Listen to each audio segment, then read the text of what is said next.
ওয়ালাইকুম রহমতুল্লাহ আলহামদুলিল্লাহ সালাতু ওয়াসসালামু আলা মান লা নাবিয়্যা বা'দা। আলহামদুলিল্লাহ, খুবই খুশি আজকে আমরা প্রবাসী ইতালির মাটিতে ভোট সম্পন্ন করলাম। যেটা আলহামদুলিল্লাহ। বাংলাদেশের সরকার আমাদের নতুনভাবে এটা করার সুবিধা দিয়েছে এবং আমরা দিতে পারছি। পোস্টাল ব্লাড এই অ্যাপের মাধ্যমে আমরা এই ভোট সম্পূর্ণ করলাম আজকে।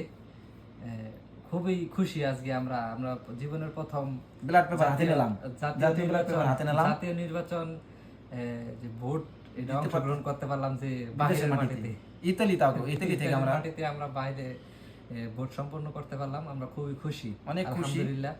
এবং আমরা দেশের যে সরকার পরবর্তীতে নির্বাচিত হবে তার প্রতি বিশেষ আবেদন এবং আবদার যেন আমাদের দেশকে সুন্দরভাবে সম্পূর্ণভাবে একটা দেশ বাংলাদেশ হিসেবে গড়ে তুলতে পারে এবং ইসলামের প্রতি সমস্ত ইসলামিক আইন হোক, ইসলামিক আইন এবং ইসলামিক বিধিবিধান যেন মেনে দেশকে সুন্দরভাবে গঠন করতে পারে। যে আমাদের ভোটটা যিনি কাজে লাগে চাওয়া আমাদের কাছে এবং আমাদের প্রবাসীদের জন্য অনেক কৃতজ্ঞ জানাই যারা এর জন্য কিছু কল্যাণমূলক কার্য করতে পারে এবং আমাদের যেই প্রবাসীরা থাকে, আমার ভাইরা থাকে অনেক কষ্টে তাদের জন্য যদি কিছু করা হয় এয়ারপোর্টে সব সমস্ত কিছু তারা এগুলা দেখে পর্যবেক্ষণ করে।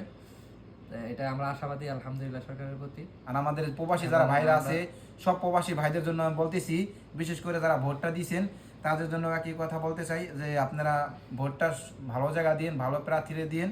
যে আমাদের যে নেতা, সেই নেতারে আমরা ভালো একটা নেতা বানাইতে চাই বাংলাদেশে, তার দ্বারা যেন আমাদের ভালো কাজ হয়।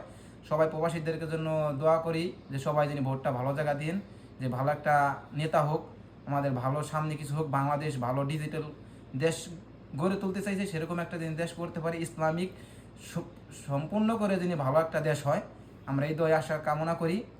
আমরা প্রবাস থেকে বলতেছি, সবাইকে জানাই আসসালামু আলাইকুম। সবাই ভালো থাকবেন, সুস্থ থাকবেন। কিছুদিনের ভিতরে আমাদের এই ব্লাড পেপারটা আমাদের ইতালির পোস্ট অফিসে সেখানে আমরা জমা করব। এই আজকে তো 2 দিন একদিনের ভিতরে আমরা আমাদের এই ব্লাড পেপারটা জমা দেব ইনশাআল্লাহ। কয়েকদিনের ভিতরে দেশে পৌঁছে যাবে। আমরা আজকে ভোট দিতে পারি, খুবই আনন্দিত। আসসালামু আলাইকুম রহমতুল্লাহ।